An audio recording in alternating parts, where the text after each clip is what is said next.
আপনাদের পাশে থেকে আপনাদের হাতে থাকা শেয়ারের টেকনিক্যাল অ্যানালাইসিস করে থাকে। সেক্ষেত্রে অবশ্যই আশা করব যে যারা হয়তো আমার চ্যানেল থেকে বিন্দুমাত্র উপকৃত হয়ে থাকেন তারা অবশ্যই চ্যানেলটি সাবস্ক্রাইব করবেন এবং লাইক ও কমেন্টস করে আমার চ্যানেলের পাশে থাকবেন। আমরা আজকে একটি শেয়ার নিয়ে কথা বলবো। শেয়ারটি আপনি স্ক্রিনে দেখতে পাচ্ছেন। শেয়ারটি হলো ফোয়াং সিরামিক। ফোয়াং সিরামিক শেয়ারটি আমরা দেখতে পাচ্ছি যে লাস্ট কিন্তু আহ, 1 বছর আগে অর্থাৎ 2024-এর শুরুর দিকে কিন্তু শেয়ারটির একটা বড় প্রাইস মুভমেন্ট হয়। এছাড়া এর আগে আমরা দেখতে পাচ্ছি 2021 সালে একবার প্রাইস মুভমেন্ট হয়। অর্থাৎ যতগুলো বড় প্রাইস মুভমেন্ট হয়েছে লাস্ট 10 বছরের মধ্যে আমরা দেখতে পাচ্ছি 2021 এবং 2024-এ হয়েছে। সেক্ষেত্রে 24-এর পরে এবার 25 সালের দিকে আসলে কি ঠিক একইভাবে একটা বড় প্রাইস মুভমেন্ট হবে কিনা সেটাই আমরা একটু অ্যানালাইসিস করে দেখব। যাই হোক, আমরা যখন 2021-এ যখন প্রাইস মুভমেন্ট হয় তখন আমরা দেখতে পাচ্ছি শেয়ারটি 10 টাকা থেকে কিন্তু অলমোস্ট দেখতে পাচ্ছেন যে 30 টাকার দিকে উঠে যায় এবং পরপর 3 মাসের মধ্যেই 3 বা 4 মাসের মধ্যে শেয়ারটি কিন্তু একটা বড় প্রাইস মুভমেন্ট হয় এবং পরবর্তী মাস থেকে অর্থাৎ পঞ্চম মাস থেকে আমরা দেখতে পাচ্ছি শেয়ার একটা ভালো প্রাইস কারেকশন হয়। তবে কারেকশন হয়ে শেয়ারটি কিন্তু অলমোস্ট দেখতে পাচ্ছেন যে 30 টাকা লেভেল থেকে 16 টাকা লেভেলে চলে আসে। তবে এই লেভেলে কিন্তু দীর্ঘদিন সে সাইডওয়ে মুভমেন্ট করে। আমরা দেখতে পাচ্ছি যে এই লেভেল থেকে 2021-এর ডিসেম্বর থেকে অলমোস্ট 2024-এর জানুয়ারি পর্যন্ত কিন্তু সে একটা রেঞ্জ রেঞ্জ মেইনটেইন করে আপনারা দেখতে পাচ্ছেন যে এই লেভেলটার মধ্যে কিন্তু আটকানো ছিল। অর্থাৎ তার যে রেঞ্জ সেটা কিন্তু অলমোস্ট আপনারা দেখতে পাচ্ছেন যে আমরা লোয়ার যে রেঞ্জ সেটা অলমোস্ট 16 টাকা এবং আপার রেঞ্জ বলা যায় 20 টাকা। অর্থাৎ এই প্রাইসের মধ্যেই কিন্তু সে মোটামুটি একটু আপ ডাউন করেই চলেছিল। তো সেক্ষেত্রে আমরা দেখতে পাচ্ছি এই লেভেলটা এই টাইম ফ্রেমের মধ্যে শেয়ারে কিন্তু একটা ভালো ভলিউম অ্যাকুমুলেশন হয়। আপনারা দেখতে পাচ্ছেন যে এই লেভেল থেকে কিন্তু এই পর্যন্ত পুরা সময়টা জুড়েই গ্রিন ক্যান্ডেলে ভলিউম বার আমরা দেখতে পাচ্ছি এখানে। অর্থাৎ এটুকু কিন্তু বলা যায় যে এই লেভেলে সাইডে মুভমেন্টে কিন্তু একটা ভালো কালেকশন হয়। এরপরে আমরা দেখতে পাচ্ছি যে 1 মাসের ব্যবধানে কিন্তু শেয়ারটি অর্থাৎ 2024-এর ফেব্রুয়ারি ফার্স্ট উইক থেকেই আমরা দেখতে পাচ্ছি যে শেয়ারটি 16 টাকা থেকে অলমোস্ট 1 মাসের মধ্যেই কিন্তু 30 টাকা উঠে যায়। অর্থাৎ শেয়ারটি কিন্তু ডাবল হয়ে যায়। তো সেক্ষেত্রে ফেব্রুয়ারির পরে মার্চ মাসে শেয়ারটি কিন্তু তার যে আগের হায়ার হাই ছিল 29 টাকা বা 30 টাকা এই লেভেলকে ক্রস করে অলমোস্ট 33 টাকা উঠে যায়। তো সেক্ষেত্রে এই সময়ে কিন্তু ফেব্রুয়ারি মাসে সবাই কিন্তু এই শেয়ারটি নিয়ে খুব বড় ধরনের স্বপ্ন দেখেছিল যে এই শেয়ারটি অনেক বড় কিছু গেম হবে হয়তো। অর্থাৎ শেয়ারটি কিন্তু অলমোস্ট 42-43 টাকা বা এরপরে হয়তো 50 টাকার দিকে যাবে এমন স্বপ্নই দেখেছিল। ওই সময় আমি একটা ভিডিও করেছিলাম হয়তো। তো যাই হোক, শেয়ারটির সেই স্বপ্নভঙ্গ হয় মার্চ মাসেই। অর্থাৎ মার্চ মাসে কিন্তু তার যে হায়ার হাই ক্রস করে সেটা কিন্তু ফলস ব্রেকআউট ছিল। সেখান থেকে শেয়ারটি কিন্তু একটা বড় প্রাইস কারেকশনে যায়। আমরা দেখতে পাচ্ছি শেয়ারটি 33 টাকা লেভেল থেকে কিন্তু অলমোস্ট বলা যায় 11-12 টাকার দিকে চলে আসে। অর্থাৎ 11 টাকা 10 টাকা 60 পয়সার দিকে চলে আসে। আমরা দেখতে পাচ্ছি যে এখানে ভলিউম বারগুলো কিন্তু খুবই ছোট হয়েছিল।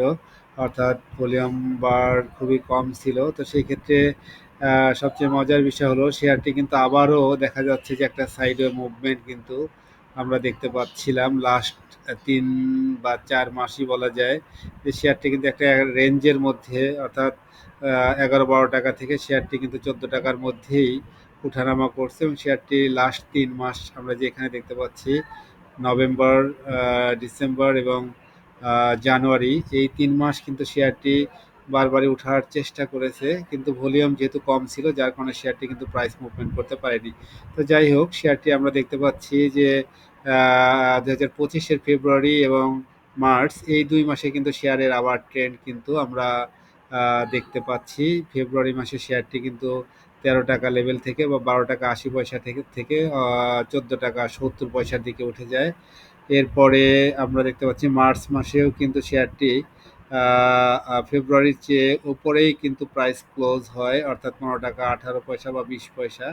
সর্বোচ্চ উঠেছিল 16 টাকা 40 পয়সা। তো সেই ক্ষেত্রে আমরা এপ্রিল মাসে যদি শেয়ারটি এই গত মাসের যে ক্লোজিং প্রাইস তার উপরে যদি ক্লোজ করতে পারে, তাহলে শেয়ারটি কিন্তু আবার তার আপ ট্রেন্ড কনফার্মেশন দিতে পারে।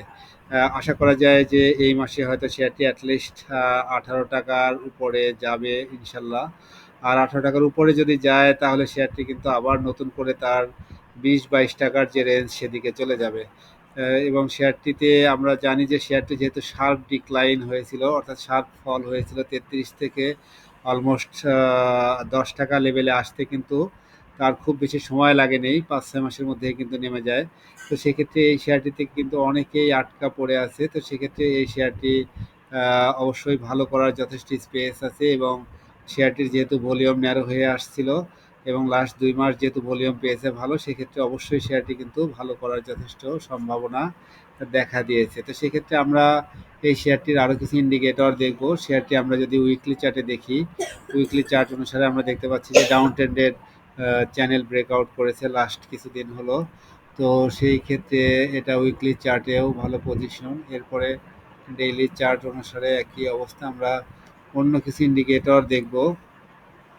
আমরা যদি ম্যাকডি দেখি, ম্যাকডির ডেইলি চার্টের যে চিত্র দেখতে পাচ্ছি, তা ম্যাকডি অনেকটা উইক পজিশন শো করছে। সেক্ষেত্রে এখন জিরো লাইনের নিচে অবস্থান করতে, সেক্ষেত্রে যদি প্রাইস আগামীকাল পজিটিভ থাকে, তাহলে কিন্তু ম্যাকডি জিরো লাইনের উপরে আসবে। এটাকে যদি উইকলি চার্টে দেখি, উইকলি চার্টের ম্যাকডি কিন্তু স্ট্রং পজিশনে আছে, যদিও লাস্ট 2 উইকস কিন্তু যেহেতু একটু কারেকশনে ছিল, সেই ক্ষেত্রে আমরা দেখতে পাচ্ছি যে উইকলি চার্টে লাস্ট 2 উইকস কিন্তু গত সপ্তাহে কারেকশন দিয়েছে, এবং এই সপ্তাহে এখনও যেহেতু শেষ হয়নি, এই জন্য এই সপ্তাহের ম্যাকডির যে হিস্টোগ্রামের কালার সেটা আসলে গ্রিন হবে না হোয়াইট টাইপের হবে, সেটা ডিপেন্ড করছে আগামী 4 দিনের উপর। তো সেই ক্ষেত্রে আশা করা যায় যে যেহেতু ম্যাকডি লাইন এবং সিগন্যাল লাইন জিরো লাইনের উপর দিকে আসার জন্য ব্যস্ত হয়ে রয়েছে দেখা যাচ্ছে, সেক্ষেত্রে কিন্তু এই সপ্তাহের হিস্টোগ্রাম কিন্তু অবশ্যই আরও বড় হবে এবং গ্রিন হওয়ার চান্স রয়েছে।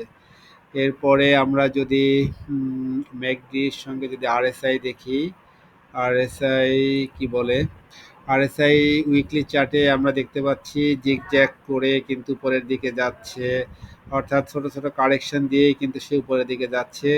আশা করতে পারেন এই সপ্তাহে কিন্তু আরএসআই এই লেভেলটাকে ক্রস করতে পারে, 57 এই লেভেলটাকে ক্রস করতে পারে, যদি কিনা মার্কেট খুব বেশি কারেকশনে যায়। আশা করা যায় মার্কেট আগামীকাল ভালো থাকবে ইনশাল্লাহ। আচ্ছা, ডেইলি চার্টে যদি দেখি, ডেইলি চার্টে আমরা দেখতে পাচ্ছি যে এটা কিছুটা কারেকশনে ছিল, যেহেতু প্রাইস, সেহেতু আরএসআইটাও কিছুটা কারেকশনে রয়েছে। আচ্ছা, এরপরে আমরা দেখব হলো আচ্ছা আমরা দেখি বোলিঙ্গার ব্যান্ড কি বলে। ডেইলি চার্টে বোলিঙ্গার ব্যান্ডের চিত্র আমরা দেখতে পাচ্ছি। সুন্দরভাবে সে মিডিল ব্যান্ডে বারবারই সাপোর্ট নিয়ে উপরের দিকে যাচ্ছে। আমরা দেখতে পাচ্ছি লাস্ট কয়েকদিন আগে কিন্তু বোলিঙ্গার ব্যান্ডের আপার ব্যান্ডকে ক্রস করে উপরে ওঠার চেষ্টা করেছিল। যাই হোক, যেহেতু মার্কেট একটু প্যানিক ছিল বা ঈদের কারণে এটা কিছুটা সেল প্রেশার বেশি ছিল, যাই হোক সে কিন্তু আবারও আমরা দেখতে পাচ্ছি যে বোলিঙ্গার ব্যান্ডের মিডিল ব্যান্ডে সাপোর্ট পেয়েছে। সেক্ষেত্রে অবশ্যই আগামীকাল সে আপার ব্যান্ডের দিকে যাওয়ার চান্স রয়েছে, এবং সে যদি এই ব্যান্ড আপার ব্যান্ডকে ক্রস করতে পারে, তাহলে কিন্তু তার এই 16 টাকা 40 পয়সার রেঞ্জকে ব্রেকআউট দিয়ে উপরে যাবে ইনশাল্লাহ, এটুকু আশা করা যায়। কারণ আমরা দেখতে পাচ্ছি যে ফোয়াং সিরামিকের নিচের দিকে যে ভলিউম বারগুলো রয়েছে, বড় বড় বারগুলো সবই কিন্তু গ্রিন ক্যান্ডেলে রয়েছে, অর্থাৎ নিচের দিকের ক্যান্ডেলগুলো কিন্তু খুবই পজিটিভ। বুঝতেই পারছেন যে বাই প্রেশার কিন্তু অনেক বেশি রয়েছে। যাই হোক, ঈদের কারণে কারেকশন ছিল। আশা করতে পারেন আগামীকাল শেয়ারটি ভালো করার খুবই চান্স রয়েছে, আর আগামীকাল ভালো করলে শেয়ারটি কিন্তু তার হায়ার হাই ক্রস করে উপরের দিকে যেতে পারে। যাই হোক, এরপরে যদি আমরা দেখি ইসিমুকু ক্লাউড দেখি, ডেইলি চার্টে ক্লাউড আমরা দেখতে পাচ্ছি ক্লাউডের উপরে অবস্থান করছে। আচ্ছা, উইকলি চার্টে যদি দেখি, উইকলি চার্ট অনুসারে আমরা দেখতে পাচ্ছি যে ক্লাউডের দিকে সে যাওয়ার চেষ্টা করছে এবং লাস্ট কয়েক সপ্তাহ ধরেই কিন্তু এটার একটা পজিটিভ ট্রেন্ড আমরা দেখতে পাচ্ছি। সুন্দর করে সে উপরের দিকে ওঠার চেষ্টা করছে। এই সপ্তাহে যদি সে ১৬ টাকা ৫০ পয়সা ক্রস করতে পারে তাহলেই কিন্তু সে ক্লাউডের মধ্যে ঢুকে যাবে এবং ক্লাউড ভেদ করার চেষ্টা করবে হয়তো। আর এরপরে আমরা যদি আর কিছু ইন্ডিকেটর দেখে আসি এদিকে, আমরা যদি দেখি উইকলি চার্টে যদি দেখি, উইকলি চার্ট অনুসারে আমরা টেকনিক্যাল ইন্ডিকেটরের যে দেখতে পাচ্ছেন সেটা কিন্তু স্ট্রং বাই সিগন্যাল দিচ্ছে। এদিকে সামারিতেও বাই সিগন্যাল দেখা যাচ্ছে, যদিও মুভিং অ্যাভারেজ অনুসারে অ্যাভারেজ বা নিউট্রাল পজিশন শো করছে আমরা দেখতে পাচ্ছি। এদিকে যাই হোক, এদিকে স্টকাস্টিক বাই সিগন্যাল দিচ্ছে, তারপরে এডিএক্স বাই সিগন্যাল দিচ্ছে, উইলিয়াম পার্সেন্টেজ আর সেটাও বাই সিগন্যাল দিচ্ছে এবং সিসিআই বাই সিগন্যাল দিচ্ছে এবং হাইলো সেটা বাই সিগন্যাল দিচ্ছে, আরওসি বাই সিগন্যাল দিচ্ছে, বুল বেয়ার পজিশন সেটাও কিন্তু বাই সিগন্যাল দিচ্ছে। আর এদিকে আমরা 5 ডে মুভিং অ্যাভারেজ, 10 ডেজ এবং 20 ডেজ সবই কিন্তু সিম্পল মুভিং অ্যাভারেজ এবং এক্সপোনেনশিয়াল মুভিং অ্যাভারেজ অনুসারে বাই সিগন্যাল দিচ্ছে, যদিও ম্যাকডি 50, 100 এবং 200-এ সেল সিগন্যাল আমরা দেখতে পাচ্ছি।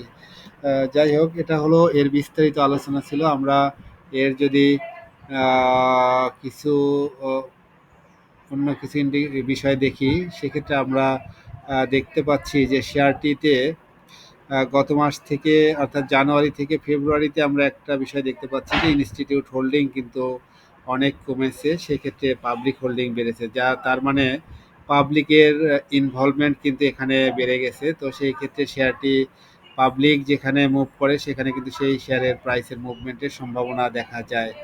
আর এই শেয়ারটিতে আমরা দেখতে পাচ্ছি যে শর্ট টার্ম লোন রয়েছে কিন্তু ২,৯৩৯ মিলিয়ন এবং লং টার্ম লোন রয়েছে কিন্তু ২,৪৩৯ মিলিয়ন।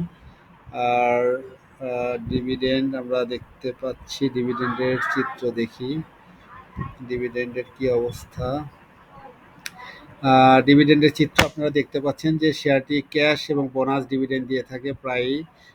সেক্ষেত্রে রিসেন্টলি আমরা দেখতে পাচ্ছি ২০২৪-এ মাত্র 2%, ২৩-এ 2%, ২২-এ 2%, ২১-এও 2%, ২০-এ 1.5%, অর্থাৎ লাস্ট ৮-১০ বছরে কিন্তু ডিভিডেন্ডের রেকর্ড কিন্তু খুব বেশি ভালো না। তো সেই ক্ষেত্রে শেয়ারটি ফান্ডামেন্টালি খুব বেশি ভালো পজিশনে নাই। আর ইপিএস আমরা দেখতে পাচ্ছেন যে ইপিএস কিন্তু খুব বেশি ভালো অবস্থায় নাই।